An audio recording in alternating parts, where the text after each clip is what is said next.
America जो है वो भारत के साथ खड़ा हो गया है। और ये जो रिसेंटली इंडिया चाइना का मसला हुआ, जिसमें प्राइम मिनिस्टर मोदी अरुणाचल प्रदेश गए और वहां पे जाके एक टनल का इफ्तिताह करके आए थे। कश्मीर में क्या हो रहा है पता आपको? बहुत ज़्यादा जुल्म हो रहा है। किसने बताया? किसने बताया ये आप? जिंदगी जी रहे हैं भाईजान। नहीं, ये बात गलत है। जो एक आर्टिकल खत्म किया जो हकूक दिए।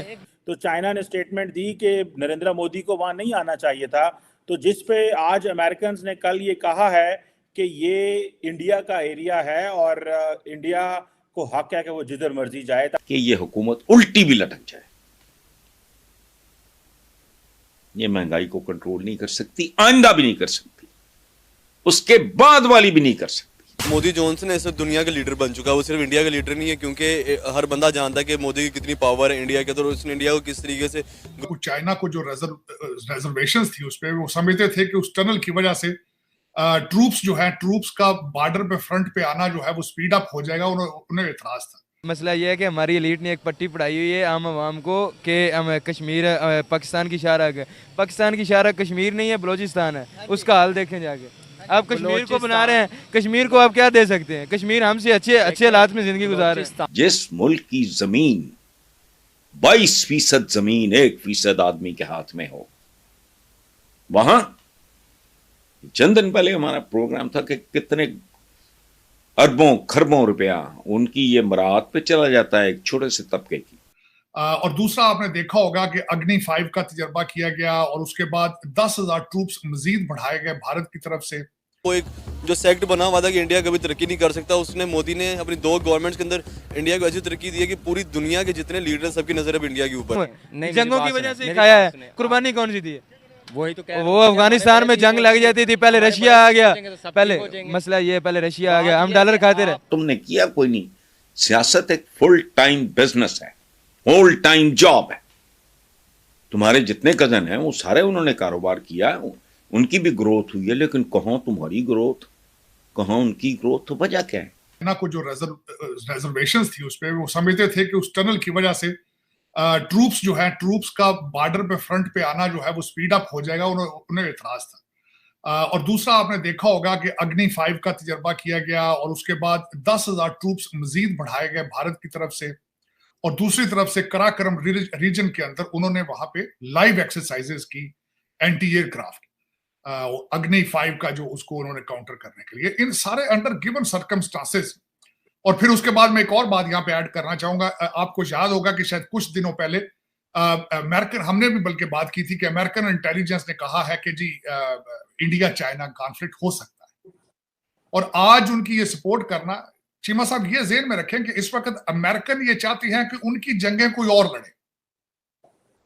अब वो चाइना को भी वो जिस तरीके से वो भारत के करीब ज्यादा से ज्यादा आते रहे हैं माजी में और अपना वो एक प्रेशर बिल्ड करने की कोशिश करते रहे, डिफेंस कॉन्ट्रैक्ट साइन करते रहे भारत के साथ, उसमें बिल्कुल ये क्लियर नजर आ रहा है कि अमेरिका ये चाहता है कि जो भारत है वो चाइना के गले पड़े और अपनी इकोनॉमी। और दूसरा सबसे बड़ी बात यह, 2 चीजें मजीद ऐड करना चाहूंगा। वेस्टर्न सिविलाइजेशन को 8.4% इंडियन ग्रोथ भी जो है वो भी आंखों में खटकती है, वो भी खटकती है। और तीसरी चीज उसमें यह है कि जो डिफेंस में खासकर डिफेंस को, जिस तरह अगले दिन गयाना ने 2 तैयारे खरीदे भारत से, भारत अफ्रीका में असला बेच रहा है।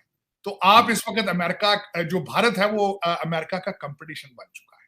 तो अल्टीमेटली आपको एक वार बेस इकोनॉमी हो, एक मिलिट्री इंडस्ट्रियल कॉम्प्लेक्स हो, तो उनकी 2 ख्वाहिशात तो सामने नजर आएंगी कि एक तो एक तीर से 2 शिकार किए जाए। नहीं होना चाहिए। देखे ना, होने के क्या फायदे हैं, ना होने के क्या नुकसान? कश्मीर का मसला हल ना हो तब तक कोई वो तो नहीं होने वाला, सही नहीं होने चाहिए। क्या मसला है कश्मीर का? मसला क्या होगा ना जब हम कश्मीरियों को आजाद करवाएंगे। मैं मान जाऊंगा आप लोगों को जब आप लोग भाई इस भाई को समझा पाओगे। क्या मसला ये है कि हमारी एलीट ने एक पट्टी पढ़ाई हुई है आम आवाम को कि कश्मीर पाकिस्तान की शाहराग है।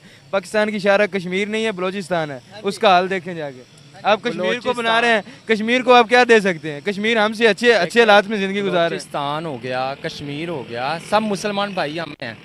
ये जितने मुसलमान पूरी ममालिक दुनिया हैं, है, 57 ममालिक हैं। ममालिक हैं। मिडिल ईस्ट आज फलस्तीन के ऊपर कोई बोलता है, आज फलस्तीन के ऊपर कोई बोलता है, नहीं ठेका उठाना पड़ेगा ना, मुसलमान के लिए बोलना पड़ेगा, मुसलमान भाइयों के लिए बोलना पड़ेगा।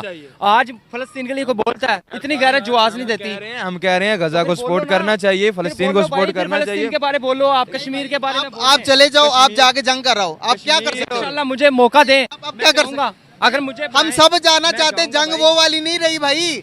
अब जंग भाई टेक्नोलॉजिकल वार है, आपको वो बेच खा रहे हैं। आप देखो मोबाइल पकड़ा हुआ है, आपने किसका पकड़ा हुआ, हर एक चीज आप प्लान बना नहीं सकते। आप कहते हैं हमने जंग करनी है इसराइल से। बात मैं कह रहा हूँ आपको कि कल नॉलेज बातें हो जाते हैं, लेकिन काम की कोई कहाँ से आएगा बस अभी कल डोनाल्ड लू ने क्या बयान दिया कि पाकिस्तान और ईरान की गैस पाइपलाइन हम नहीं बनने देंगे।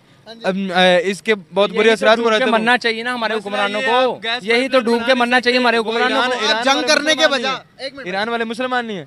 मैं वही तो कह रहा हूँ कि मुसलमान ममालिक जितने हैं, मैंने आपसे क्या बात की है, मैंने आपसे क्या बात की है, जितने मुसलमान ममालिक हैं हमें सबके लिए आवाज उठानी चाहिए। जहाँ तशद्दुद हो रहा है, जहाँ जुल्म हो रहा है, भाईजान ये चीजें मेरी बात सुने, इन चीजों से निकलकर अभी जो आइडियोलॉजी से निकलकर लोग अपने मुल्क की मफाद की तरफ आ रहे हैं। मिडिल ईस्ट का मामला जो आपने बात की, फलस्तीन का मामला, सारा मिडिल ईस्ट का, वो क्यों नहीं बात करते? हम क्या उनसे ज्यादा अच्छे मुसलमान हैं? भारत को चाइना के गले डाला जाए तो चाइना की इकानमी भी रुक जाए और भारत की इकानमी भी रुक जाए, और जो इनके अपने हालात खराब हैं तो ये कैचअप कर जाए। तो ये एक उसी कड़ी का मुझे उसी का एक पीस नजर आ रहा है कि आज इन्होंने कहा है जी कि वो स्टेट इनकी, आप ये बताएं आप उसके खिलाफ कर क्या रहे हैं? आप कुछ या तो अमेरिका को कहें ना कि यूनाइटेड नेशंस के अंदर रेजोल्यूशन पेश करें या फ्रंट पे आके खेलें। अब मैं उसमें थोड़ा सा ऐड करना चाहूंगा चीमा साहब, फॉरेन पॉलिसी के हालात ये हैं कि टोनी बिल्किन साहब को सरकारी जहाज मिला हुआ है, सरकारी पेट्रोल है, वो सारा दिन लेके ग्लोब के ऊपर घूमते रहते हैं। छठा ट्रिप है उनका इस वक्त मिडिल ईस्ट का। जाके मोहम्मद बिन कासिम के पास कभी बैठ जाते हैं, कभी किसी के पास बैठ जाते हैं, लेकिन उसमें वो कहते हैं इन तेलों में अब तेल नहीं है। जिसका इजहार जो है पिछले दिनों में बर्नी सैंडर ने किया था। उन्होंने कहा कि जंग को फाइनेंशियली भी हम सपोर्ट कर रहे हैं, असला भी हम दे रहे हैं, लेकिन वो हमारी बात नहीं सुन रहे। अब उसकी एक रिसेंट मिसाल ये है कि रूलिंग पार्टी की जो सेनेट मेजॉरिटी लीडर हैं चक शूमर, उन्होंने आज से 2 हफ्ते पहले हाउस के फ्लोर के ऊपर खड़े होकर कहा था कि इस कॉन्फ्लिक्ट का जो सोल्यूशन है वो 2 स्टेट सोल्यूशन है, और जिसका बड़े बुरे तरीके से बेबी नेतन्याहू ने आगे से जवाब दिया है। और अब जो रिसेंट सिचुएशन ये है इंटरनल वॉशिंगटन डीसी में कि जो रिपब्लिकन स्पीकर हैं वो बीबी नेतन्याहू को कांग्रेस में आके स्पीच देने के लिए इनवाइट कर रहे हैं। तो इस वक्त अमेरिका जो कि अपने, मैं समझता हूं कि सदी के बदतरीन सियासी बोरा